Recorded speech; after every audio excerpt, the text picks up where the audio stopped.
Number 10 है कि एक 80 मीटर चौड़ी सड़क के दोनों ओर एक 80 मीटर यहाँ से लेकर यहाँ तक एक 80 मीटर हमारे पास चौड़ी सड़क है। इस सड़क के दोनों ओर आमने सामने समान लंबाई के दो खंबे, एक खंबा डीई है और दूसरा खंबा बीसी ही लगे हुए हैं। दोनों खंभों के बीच सड़क के एक बिंदु से सड़क का कोई बीच वाला बिंदु है, जैसे ए बिंदु हम मान लेते हैं। ए बिंदु से शिखर का उन्नयन कोण क्रमशः 30 और 60 डिग्री है। एक हम 30 डिग्री बना लेते हैं, एक 60 डिग्री। आप चाहे तो इसको 60 मान ले या इसको 30 मान ले, कोई खास फर्क नहीं पड़ने वाला। मैंने इधर 30 माना है और इधर मान लिया है 60। खंभों की ऊंचाई और खंभों से बिंदु की दूरी ज्ञात कीजिए, यानी हमें इन दोनों खंभों की ऊंचाई और ये जो बिंदु है इस बिंदु से खंभों की दूरी ज्ञात करनी है, वो कितनी होगी।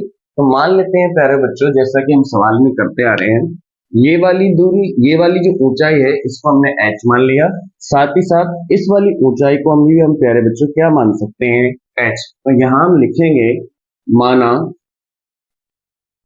BC व डी खंबे की लंबाई, डी खंबे की लंबाई h है। हम कह सकते हैं कि इनकी लंबाई क्या है h। या हम लिख सकते हैं BC बराबर डी बराबर हमारे पास h होता है। यहाँ एक बात और समझिए आप प्यारे बच्चों, जो सड़क हमें दी गई है उस सड़क की चौड़ाई इसने कहा है 80 मीटर है। यहाँ पर दो बिंदु, दो भागों में इसको डिवाइड कर दिया गया सड़क को, ये यहाँ से लेकर यहाँ तक।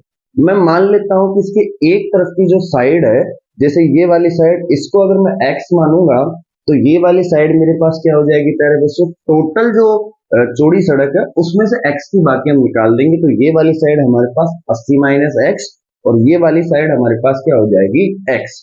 ठीक है प्यारे बच्चों, ये बात बस इस क्वेश्चन में यही समझने वाली बात है कि जो टोटल चौड़ाई है उसमें से एक साइड हमने x मान ली है, तो दूसरी साइड हमारे पास 80 माइनस x हो जाएगी। अब इस एंगल से आप देखेंगे तो इसके सामने वाला एंगल के जब सामने वाली जो साइड होती है उस साइड को प्यारे बच्चों हम बोलते हैं लंब, ये हमारा आधार हो जाएगा। इसी प्रकार से इस एंगल के सामने ये लंब हो जाएगी और ये हमारे पास आधार यानी बेस जिसको हम बोल सकते हैं वो हो जाएगी। तो हम बात करते हैं पहले समकोण त्रिभुज ए डी और ई में। तो यहां लिखेंगे हम समकोण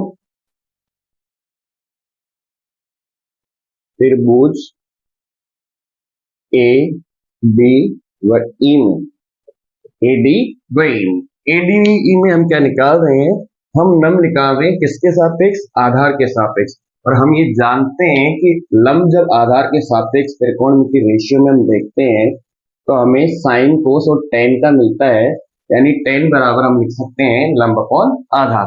तो यहाँ लिखेंगे समकोण त्रिभुज में टेन थीटा का मान यहाँ से 30 डिग्री हम ले सकते हैं, 30 बराबर लंब अपॉन आधार। लंब देखिए प्यारे बच्चों क्या हो जाएगा ईडी और आधार क्या हो जाएगा हमारे पास एडी, यानी हम लिख सकते हैं ईडी अपॉन एडी।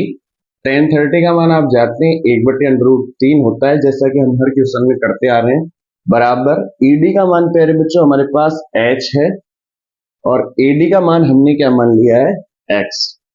ठीक है, इन दोनों को हम वज्र गुना करते हैं तो हमारे पास x बराबर √3h आ जाता है।